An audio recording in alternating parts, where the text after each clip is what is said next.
और आइए बढ़ते हैं आगे। इस समय की बड़ी खबर राजधानी दिल्ली से आ रही है, जहां पर आतिशी होंगी दिल्ली की नई मुख्यमंत्री। इस बात की पुष्टि कर दी गई है, बड़ी जानकारी आपको दे रहे हैं। आतिशी होंगी दिल्ली की नई मुख्यमंत्री, उनके नाम पर चर्चा लगातार चल रही थी। चर्चा तब से ही चल रही थी जब से अरविंद केजरीवाल ने 2 दिन के बाद अपने इस्तीफे का ऐलान किया था।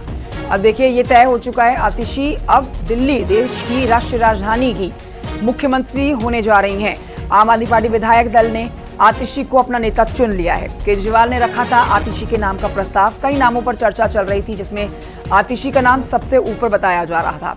ऐसे में अब देखिए ये बड़ी जानकारी आपको दे रहे हैं। दिल्ली में अब स्थिति स्पष्ट हो चुकी है। अगला मुख्यमंत्री कौन होगा? अरविंद केजरीवाल के बाद अगर कोई कुर्सी पर बैठ रहा है तो वो है आतिशी।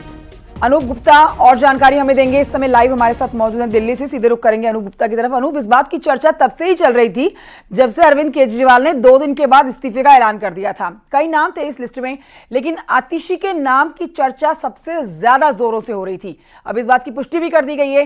क्या कुछ कहा गया है अरविंद केजरीवाल की तरफ से और विधायक दल का जो नेता इनको चुना गया है, इसका मतलब यह है कि आतिशी बन रही है दिल्ली की नई मुख्यमंत्री?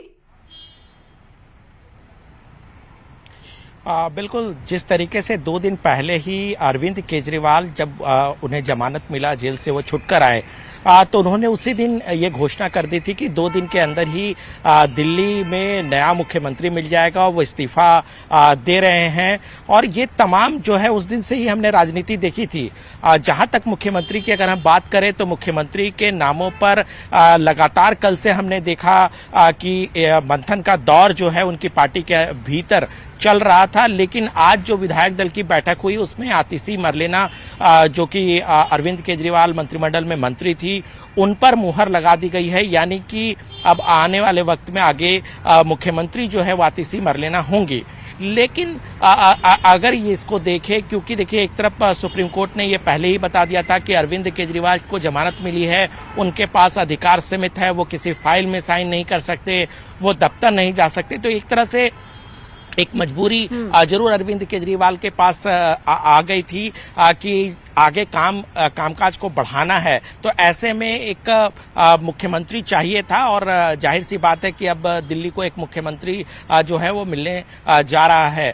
लेकिन इसको मास्टर स्ट्रोक के तौर पर ही भी देखा जा रहा है, क्योंकि अरविंद केजरीवाल ने पहले ही साफ कर दिया है कि जिस तरह से उन पर आरोप लगे हैं, अब वो दिल्ली की जनता से मैंडेट लेंगे, दिल्ली की जनता के दरबार में जाएंगे और उसके बाद अगर दिल्ली की जनता उन्हें मैंडेट देती है तो वो फिर से मुख्यमंत्री बने। इसको अगर हम देखें तो जाहिर सी बात है इसको भी एक मास्टर स्ट्रोक के तौर पर देखा, वो अब खत्म हो गया है और आतिशी मरलेना वाकई में अनूप ये राजनीतिक रूप से लिया गया एक बड़ा फैसला है। बस छोड़ दूंगा और जल्द ही दिल्ली के वासियों को नया मुख्यमंत्री मिलेगा। उसके बाद से छोड़ना था, तब तो छोड़ा नहीं।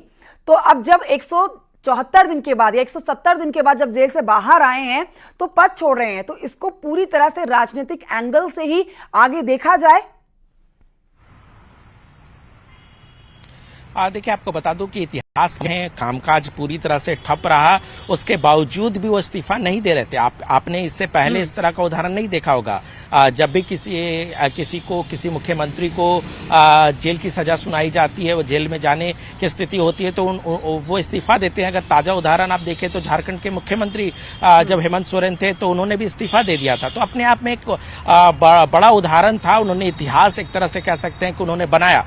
लगातार उस समय भी बीजेपी लगातार दबाव बना रही थी कि जब वो जेल में हैं तो ऐसे में दिल्ली का विकास पूरी तरह से रुक सा गया है, तो मुख्यमंत्री पद से उन्हें इस्तीफा देना चाहिए। लेकिन उन्होंने इस्तीफा नहीं दिया और जब वो बाहर आए तो उन्होंने इसका कारण भी बताया कि उन्होंने क्यों नहीं जेल से इस्तीफा दिया। और अब जेल से बाहर आने के बाद उन्होंने के अंदर रहते भी अरविंद केजरीवाल पहले ऐसे मुख्यमंत्री बन गए हैं जो जेल में रहते ही उन्होंने कई 2 दिन के बाद इस्तीफा देने की जो बात कही, जिसके बाद अब दिल्ली में नई मुख्यमंत्री आतिशी तो होंगी, लेकिन राजनीति भी चरम पर रहेगी। अनूप, बहुत शुक्रिया आपका जानकारी के लिए।